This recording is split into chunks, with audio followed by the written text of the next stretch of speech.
예, 반갑습니다. 오반입니다. 정치 이야기는 이제 제가 지향하죠. 굉장히 지향하는 테마 중에 하나야. 이제 앞으로 뭐 젠더 이야기고, 이런 이야기는 내가 좀 오래전부터 좀 안 하고 있고, 요즘은 오히려 이제 연예인들 이야기를 좀 주로 하고 있긴 있는데, 근데 이번 대선은 좀 나름 큰 이벤트잖아요. 굉장히 큰 이벤트라 가지고, 최대한 이런 뭔가 내 개인적으로 느꼈던 부분들을 이제 담백하게 한번 얘기를 해보려고 하고, 그리고 이번 대선을 통해 갖고 내가 느끼게 된 게, 와, 이제 이대남에 대한 핍박은 대놓고 가능하게 되겠구나. 이대남에 대한 핍박은 이제 시작했구나. 나는 충분히 그렇게 될 수도 있다고 느꼈거든. 그래서 우선은 이번에 21대 대통령은 이제 제메이햄이 됐습니다. 49.42 역대 최다표라고 하더라고. 제메이햄이 49%로 당선됐고 김문수 아저씨가 생각보다 잘 쌓았어. 41%.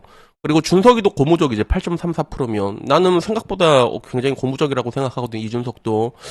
그래서 우리 방의 라방에서는 어제 좀 약간 좀 침울한 분위기였어. 우리 방에는 민주당 지지자분들은 생각보다 많이 없거든. 우리는 이제 국힘이랑 개혁신탁종이 조금 있단 말이야. 내가 보기에는 뭐 거의 그 정도인 것 같아. 그 정도인 것 같아가지고 약간 좀 침울한 분위기였긴 한데, 근데 나는 우선 이게 좀 굉장히 놀랬던 거는 뭐냐면, 결국에는 국힘이 이번에 탄핵을 당했잖아. 이러나 저러나 탄핵을 당했고, 난 헌재 8대 0이 굉장히 크다고 생각을 했거든. 헌재 8대 0이 나왔어, 헌재에서. 그래서 이거는 뭐 어차피 이거는 원사이드로 끝날 거다라고 생각을 했는데 그것 치고는 굉장히 고무적인 결과였다는 거지. 문수영이 41%를 끊고 그리고 준석이가 8%나 먹었단 말이야. 그래서 뭐 누구는 뭐 이제 10%못 먹은 거면 이제 죽밥이냐라고 얘기하지만 8%는 난 제법 크다고 생각을 합니다. 역대 대선들 여러분 보잖아. 8% 차면 거의 다 뒤집습니다. 실질적으로 8% 차이가 난 게 없거든. 그래서 이런 부분이 있는데, 근데 결론적으로 나는 이번에 이 뒤에 있을 이야기를 좀 하고 싶은 게 아마 앞으로는 뭐라고 할까? 나는 이 선거를 보게 되면서 느꼈던 게 이대남들은 이제 더 뭔가 이 시장에서 정치판에서 더 외면받게 되지 않을까. 원래 찬밥이었는데 이제 대놓고 찬밥으로 가게 되지 않을까라는 걸 좀 많이 느꼈거든. 그게 왜 그러냐면 이준석을 향한 비판이 굉장히 많이 쏟아지고 있더라고. 그래서 뭐 이거 뭐 본 사람은 알겠는데 일단은 보수 지지자들은 이준석을 이게 다 되게 싫어합니다. 그래서 이 덕분에 니 때문에 이재명 나라에서 살게 됐다. 끝까지 단일화를 거부하냐. 환멸을 느낀다. 김문수 대통령을 다음으로 생각했는데 앞으로 이준석이 널 지지할 일은 없다. 뭐 이런 거지. 이제 국회의원에서 제명되겠네요. 축하드린다라는 이야기부터 만족하십니까? 이해합니다. 물론 기분 안 좋죠. 짜증났을 거고 힘든 거 압니다. 근데 이거는 아니지 않냐. 똑똑한 사람이 왜 그러냐. 이래서 너 때문에 보수가 끝났다라는 이야기부터 지금 보수 쪽에서도 이 준석이를 잡아먹으려고 하고 그리고 실제로 정규재 주필이라고 이 사람은 이준석에 대해서도 그동안 계속 이게 우호적인 이야기를 해줬던 사람인 것 같아. 나는 근데 한 번씩 보면 정규재 씨 엑스맨 같기도 하던데. 근데 이 사람이 그동안에 지지했던 이유는 미래의 정치 가능성. 사실 따져보면 이준석이란 사람을 제외하고 대한민국의 젊은 사람 중에서 그 정도 정치 잠바를 가지고 있는 사람이 없잖아. 그렇기 때문에 그 가능성 때문에 이렇게 평가를 했는데 근데 이번에 실망을 많이 하게 됐다는 거지. 너는 왜 맨날 협업이 안 되고 왜 맨날 분쟁내서 맨날 싸우고 왜 맨날 나가게 되냐. 이 부분에 대해서 지적을 했거든. 그래서 저도 이 부분에 대해서는 지적을 한 적이 있죠. 항상 대립하고 반목하고 싸우고 이준석의 파이트 역사를 보면 안철수 병신 때부터 시작을 하잖아. 그래서 그런 게 있어서 나 역시도 예전에 준석이에 대해서는 그래도 젊은 정치인 중에서 저런 얼굴 마담이 없지 않냐. 저런 사람이 필요하다라고 얘기했는데 사실 뭐 이제는 이준석을 바라보는 내 시간은 그냥 이제 반대로만 달리는 뭔가 정말로 MZ스럽다. 좀 이게 대국적으로 정치를 좀 할 줄 알 때는 한 번씩 이게 해야 되는 거 아니냐라고 하는데 근데 그런 거하고도는 이제 좀 많이 떨어져 있는 느낌이지. 그리고 정치를 그렇게 오래를 해왔으면 나름 그런 뭔가 정치 내에서도 뭔가 이제 딱 끈적끈적한 그런 게 몇 명 좀 있어야 되는데 근데 안 보이지가 않잖아. 준석이 같은 경우는 항상 정만 있잖아.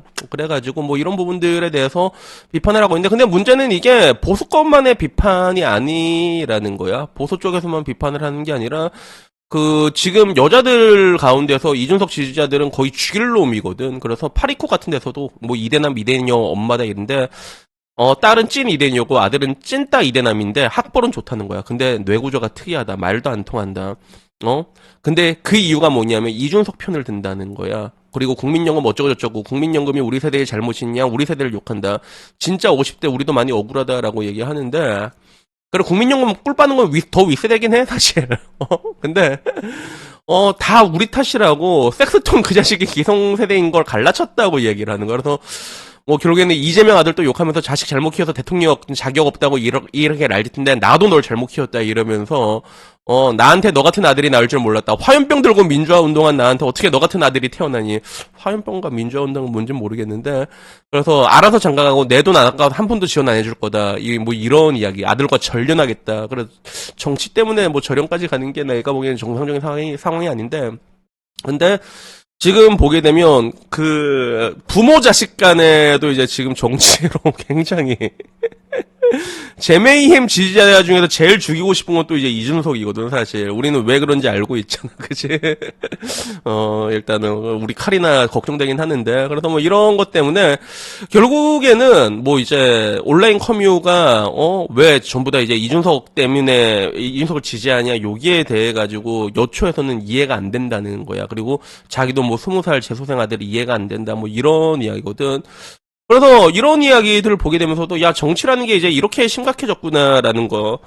사실 나는 옛날에 성재기 씨가 했던 얘기 중에 그 얘기가 난 되게 좋아했거든. 뭐 그 당시에 이제 문재인이 대통령이 되든 박근혜가 대통령이 되든 너희들 인생이 망할 일은 없다. 근데 뭐 네가 잘못 만난 김치는 너희 인생을 100% 파멸시킨다라고 얘기한 적이 있는데 저는 근데 이제 와서 느끼는 게 그 얘기가 반은 틀렸다고 얘기하잖아.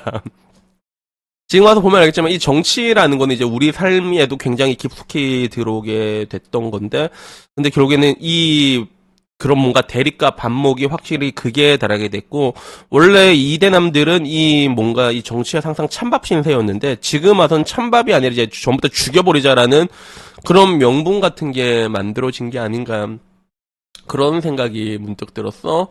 그래서 아마 이제 앞으로는 어떻게 될까라고 할 때 우리는 이미 봤잖아. 제가 항상 하는 얘기가 한 번 일어난 일은 두 번 일어난다. 두 번이고 세 번이고 언제든지 일어날 수 있는데 이번 국민연금 개혁을 보게 되더라도 사실상 그 부동산도 지금 젊은 사람들한테 설거지를 시키고 있잖아. 그제. 근데 앞으로는 부동산도 어떻게 될지 모르겠다. 앞으로는. 앞으로도 미친듯이 또 이제 부동산 불장 올 수도 있다. 알았지? 항상 지금 다이나믹 코리아는 무엇을 생각하든 그 이상이 올 수가 있는데 지금까지는 난 부동산 설거지라고 봤는데 앞으로 근데 장기적으로 봤을 때는 부동산의 상승 여력이 없잖아. 어떻게 상승을 할 거야? 지금 출산율이 다 빠그라져서 이제 지방 다 망하고 이제 서울로 다 모이겠지. 엑소더스 하겠지. 근데 그거는 알 수는 없지만 근데 하나 확실한 거는 이제는 이대남에 대한 핍박에 대해서는 누구도 이제 오케이를 할 수밖에 없는 그런 상황이 된 게 아닌가라는 전 문득 그런 생각이 들더라고. 지금까지는 그래도 대놓고 패진 않았는데 이제는 대놓고 패를 수 있는 그런 왜냐면 양쪽에서 이렇게 분노를 하고 있으니까 그런 것들이 이제 생기지 않았냐. 그리고 지금 국민연금 개혁을 봐도 사실상 이제 계속 이제 핏 빨아먹고 떠넘기는 걸로 지금도 가고 있잖아. 그러니까 이게 더 심해져지면 더 심해졌지 덜 할 것 같지는 않다라는 그런 생각이 문득 들었더라고. 그래가지고 이제 앞으로는 뭐 이제 어떻게 될지 모르겠는데 근데 개인적으로 근데 나는 좀 이게 아까 말한 게 고무적이다라고 표현을 했잖아. 문수영이 40% 먹고 이준석이 8%를 먹은 게 그 대선에서는 굉장히 드라마틱한 일들이 많이 펼쳐지거든. 그래서 그 중에서 내가 봤던 것 중에서 가장 드라마틱했던 게 노무현 대통령 때 난 그게 7%로 시작해가지고 대통령까지 먹은 줄 알았거든. 근데 그게 아니라 7%가 아니라 맨 처음에 경선할 때 2%로 시작을 했다고 하더라고, 노무현 대통령이. 근데 2%로 시작하고 결국엔 대통령까지 먹었잖아. 그래서 그거를 이제 그 노풍이라고 부르기 시작했거든. 우리는 이제 그래서 지금 4050 세대가 그쪽이 많은 게 그래서 그런 거야. 이쪽 세대라서 그런 거야. 그런 걸 눈으로 본 세대이기도 하고, 뭐 물론 교육을 그렇게 받은 것도 있고 그래서 그런 건데. 근데 만약에 이번에 대선했을 때 아까 말한 것처럼 드라마 같이 만약에 이준석이 만약에 뭔가 이제 포기를 한다거나 그지? 그런 그림 같은 걸 만들었다면 사실 말도 안 되는 그림이거든. 내란으로 탄핵을 당했는데 대통령이 또 이제 국힘에서도 나올 수가 있단 말이야.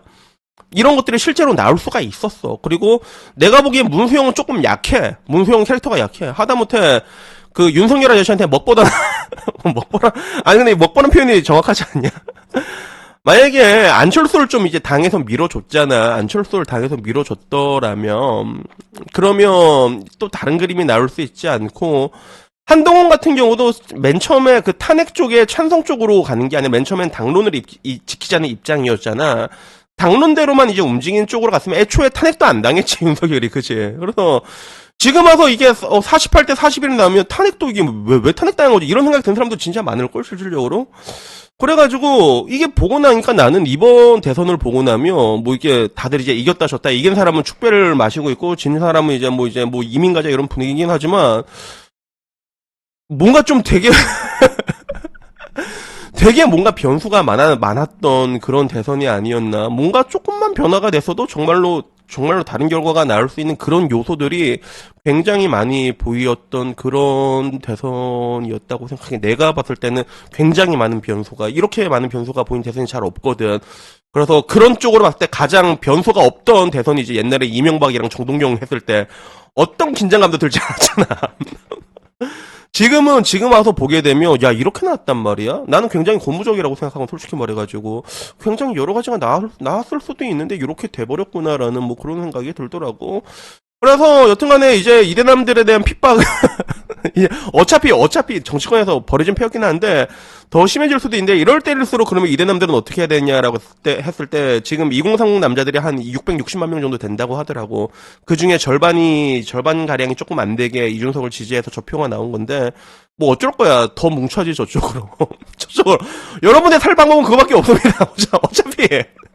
어차피 여러분들이 정치적으로 봤을 때 살아남으려면 파워를 키워야 돼. 지지율이란 말이야. 그러면 저쪽으로 갈 수밖에 없는 거야, 여러분들은 더더욱더. 그래야지 나중에 협상 테이블에 나와가지고 여러분들이 원하는 걸 조금이라도 더 먹을 수 있지 않나, 라는 뭐 그런 생각이 들고. 그리고 아무쪼록 뭐 이제 뭐 제메이힘 대통령이 됐으니까 유튜브도 굉장히 많은 것들이 변하기 시작할 거야. 그리고 내가 유튜브를 8년 넘게 하면서 느낀 게, 정권에 따라서 분위기가 근데 진짜 많이 달라요. 그래서 지금은 좀 자유로운 분위기거든. 지금 자유로운 분위기인데 이제 아마 잠깐만 우리 썰남이 형 괜찮을라나 모르겠는데 굉장히 많이 변하기 시작할 거거든. 그래서 유튜브 코리아도 여기 정책이 많이 변해.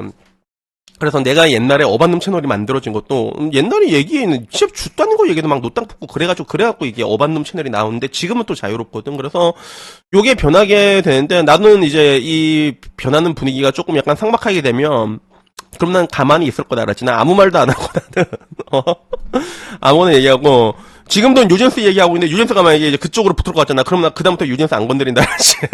그래가지고 저는 뭐 앞으로의 저희 그런 방침은 요런 식으로 가기로 해가지고 뭐 오늘도 원래 대선 이야기 안 하는 게 맞긴 맞는데 근데 이거는 좀 너무 큰 이벤트라서 이 정도는 해도 괜찮지 않을까?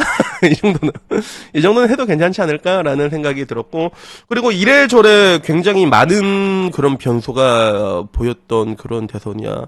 윤석열들 이제 제메햄 때도 굉장히 많은 변수가 있었잖아. 그때는 천하제일 설사 대회였지. 내가 똥 싸면 얘가 똥 싸고 얘가 똥 싸면 또 받고 똥 싸고 그런 대회였는데 지금도 좀 이게 많은 부분들이 있어가지고 유권자들 중에서 아쉬움을 가진 사람은 정말로 많이 가질 수밖에 없겠구나 하는 그런 생각도 동시에 들었던 것 같습니다.